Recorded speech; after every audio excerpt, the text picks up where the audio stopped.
American farmers are having their land confiscated through the use of eminent domain. They will not be allowed to farm there going forward in order to make room for a massive carbon capture and sequestration pipeline. These pipelines, there are two such projects, run thousands of miles through the very heart of the Corn Belt, the nation's most productive farmland. There are letters going out now, like the one on your screen, by the thousands, announcing to surprised farmers that we will just be taking your land that you have owned in your family and worked, in some cases, for generations now. There are town hall meetings happening in counties across several states where, for example, Des Moines County engineer Brian Carter announces, quote, "I don't know for sure that there's a whole lot of say we have in this as a county. I'm just being told it's going to happen. Get off the farms, get out of the way, forget the food. We're building our zero carbon future." And it looks like massive pipelines to transport CO2 from ethanol plants so we can bury it underground. These announcements are particularly salient in light of the fact that even now there are warnings going out from major fertilizer CEOs saying, we're going to have a food crisis next year. There's not going to be enough food to eat. And indeed, this is, quote, a life or death issue. Not having food it's not an inconvenience. This is a huge issue. And it's particularly stunning because it's happening at the same time as the Biden administration announces they'll be shutting down another oil pipeline.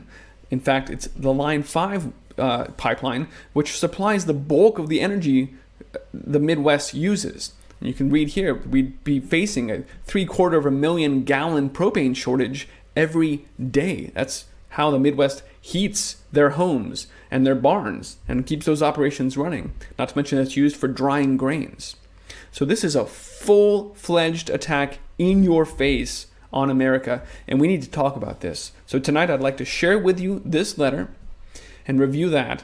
Talk about the fact that it lays out a compensation schedule for the amount of crops that will not be grown going forward. You get 80% the first year and 60% the next year, so on and so forth.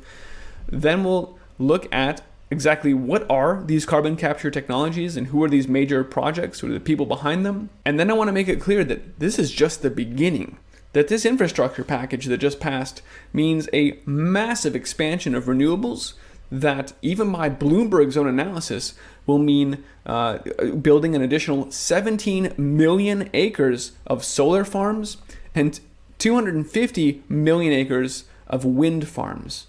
Now, this is not a green agenda. This is destroying the country, 10 states worth of it, and building solar farms using Chinese rare earth metals. This doesn't save the environment at all. It's madness. This is complete insanity. Let's talk about it. I'm Christian, and this is the Ice Age Farmer broadcast. And in their own words from ABC, two companies seeking to build thousands of miles of pipeline across the Midwest are promising the effort will help with global warming. The pipelines will stretch from North Dakota to Illinois, potentially transforming the Corn Belt into one of the world's largest corridors for a technology called carbon capture and storage. Transforming the Corn Belt, never mind the corn. The new projects would capture carbon dioxide at ethanol refineries and transport it to sites where it could be buried thousands of feet underground, safely forever, is the rhetoric we hear. Navigator CO2 Ventures, the first project we'll talk about, is planning a pipeline that will stretch over 1,200 miles through Iowa, South Dakota, Nebraska, Minnesota, and Illinois, offering carbon capture solutions for a greener planet. Oh, there's so much social momentum. It's something we want to do for our zero carbon future, and this is a technology that is crucial to do that so that every gram of emissions is accounted for by providing a way to eventually suck it back out of the atmosphere. I want to be very clear here when they say ethanol refineries, this is just the beginning. This is just the low-hanging fruit that will help us push carbon capture technology into more widespread use, because plants, when they grow, they suck carbon out of the air, they build themselves out of it, and then when crops are fermented into ethanol, this produces a steady, easily captured stream of carbon dioxide. These plants are relatively easy to hook up to a pipeline. It's a good place to start. But once we build these behemoths, once we transform the Corn Belt into a carbon capture and sequestration system and prove the technology, get our transportation networks, then we can do the harder stuff later, like sucking carbon dioxide that's already in the atmosphere out of it. You've heard of these carbon sequestration factories. That will be important to bring global temperatures back down and resolve global warming, which is a complete farce. It doesn't stop there either. Ladies and gentlemen, these people will soon have you exhaling into a straw that will be hooked up into these pipelines so that you can bury your breath 1,300 feet under the ground. It's complete insanity.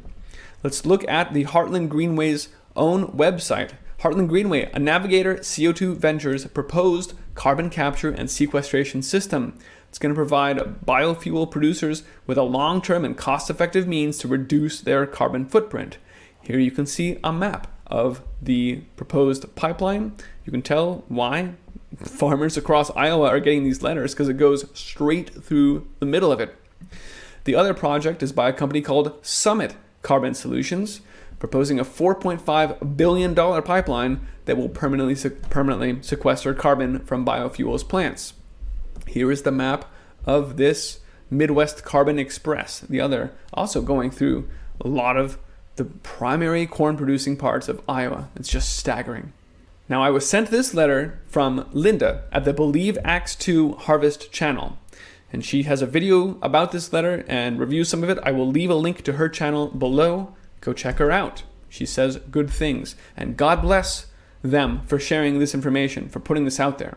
Because in this letter you can read, quote, from Heartland Greenway, "This letter notifies you that Navigator Heartland Greenway is proposing to build a large-scale carbon pipeline right through your property.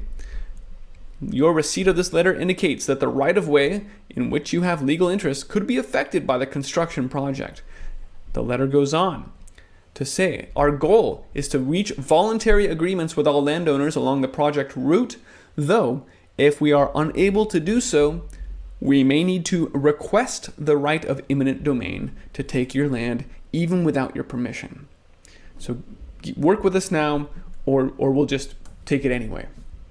From the letter, which then outlines the pipeline construction process, you can see that the steps for construction, step 4 involves removing the topsoil where necessary, especially in agricultural areas. Obviously, this is a tremendously destructive process to soil, right? We've talked about the microbiome in the soil and how important it is, no-till. Now, stripping the topsoil across thousands of miles of the American Midwest is insane. This is a tremendously destructive process, which is why they have a compensation scheme. Navigator Heartland has promised to give farmers, the thousands of them that are receiving these letters and showing up to their county town halls, very upset right now.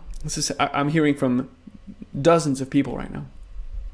Outlines a compensation scheme including, number 1, damages for the land that is being used for planting and cultivating crops, because there won't be any crops on this land in the future. So for the first year, we'll give you the value of your crops lost. For the second year, we'll give you a little less, 80%.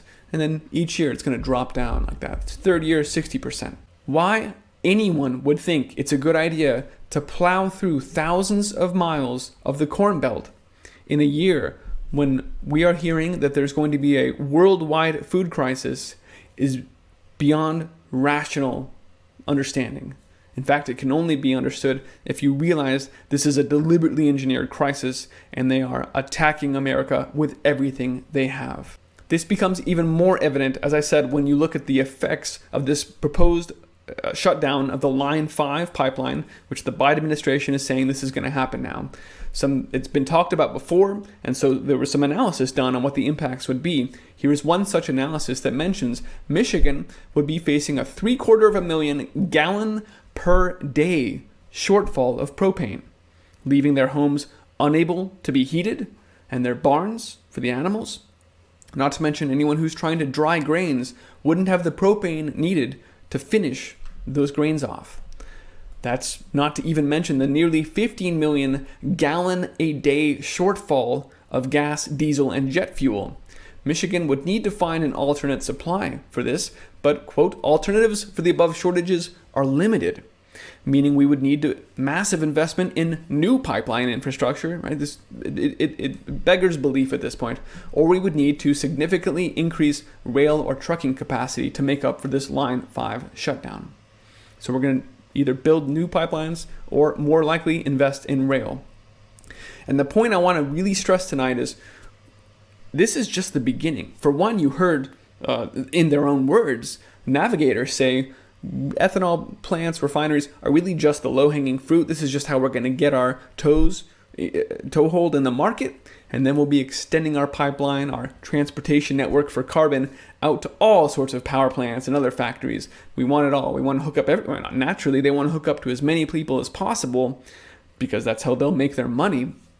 In fact, one of these articles says it's the federal government that started this whole thing by offering tax credits for $50 for every metric ton of carbon dioxide sequesters. So it's taxpayer money incentivizing all of these things. It's coming out of the Biden infrastructure plan. And here, even from Bloomberg, in their own analysis, the U.S. will need a lot more land in order to build this zero carbon economy.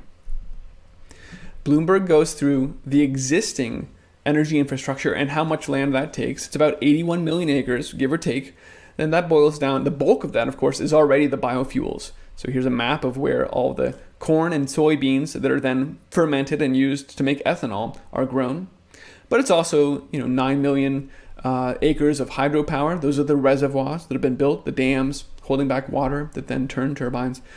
7 million acres of solar and wind farms already. And then 5 million of easements for pipelines, 5 million acres of easements for power lines, 3 million acres of fracking, and so on and so forth. If you put all that together, again, the bulk of the green part, the bulk of it is the corn growing for ethanol. But when you put all of this next to what would be needed for this infrastructure package to deliver on the zero carbon promises that the Biden administration is talking about, even this week at COP26. And I should hasten to add, which they're even saying, again, that's just the beginning. Zero carbon is just the beginning. We're going to go beyond zero carbon. Zero, then negative. So again, carbon zero is just the beginning. And this is a base case. But in Bloomberg's analysis, we would need 17 million acres of more solar farms and a staggering 250 million acres for wind farms.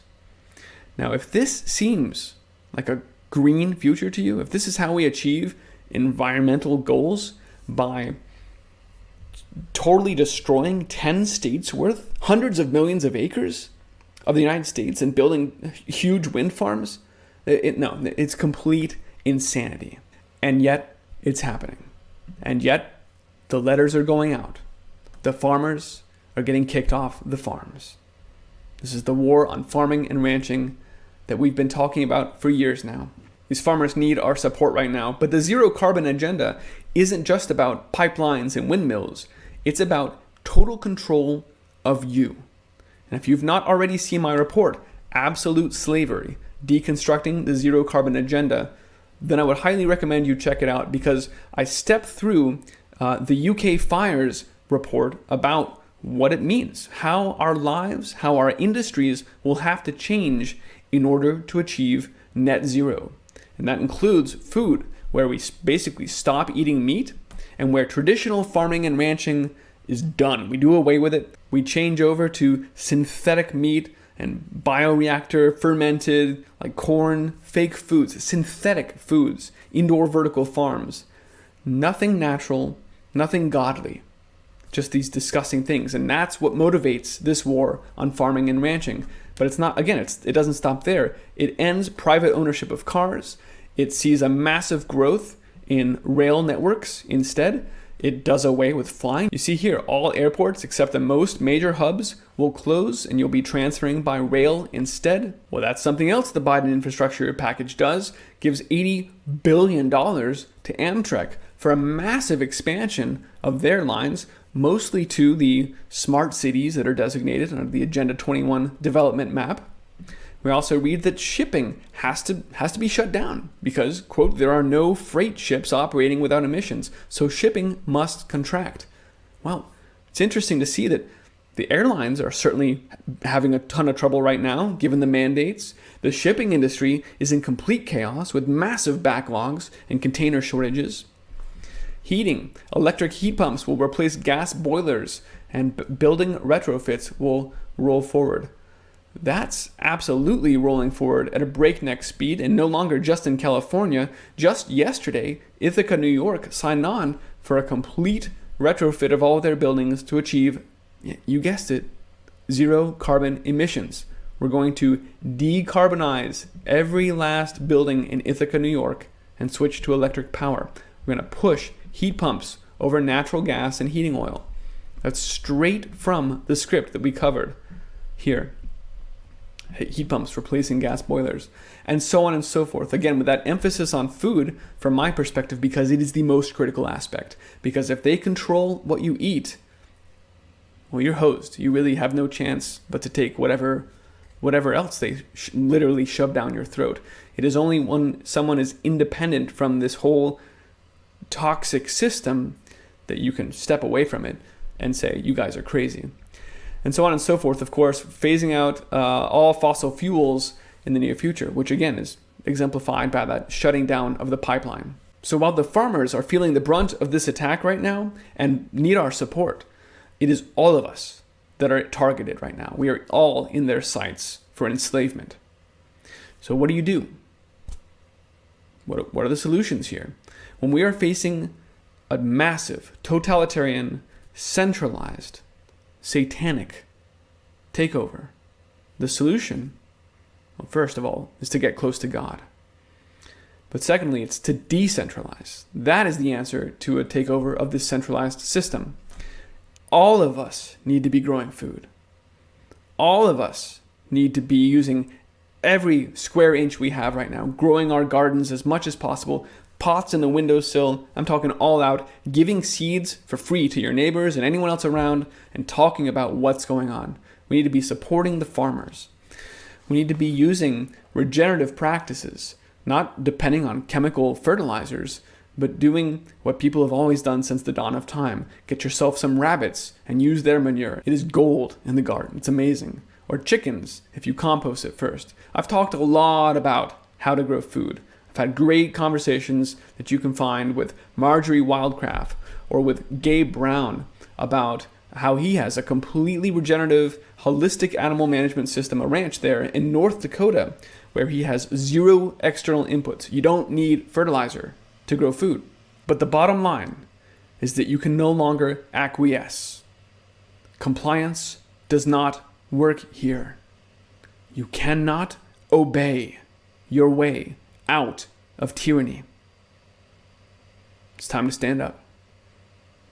Ladies and gentlemen, spread the word about what's going on before this carbon takeover proceeds any further. You can find this report and all my reports on iceagefarmer.com.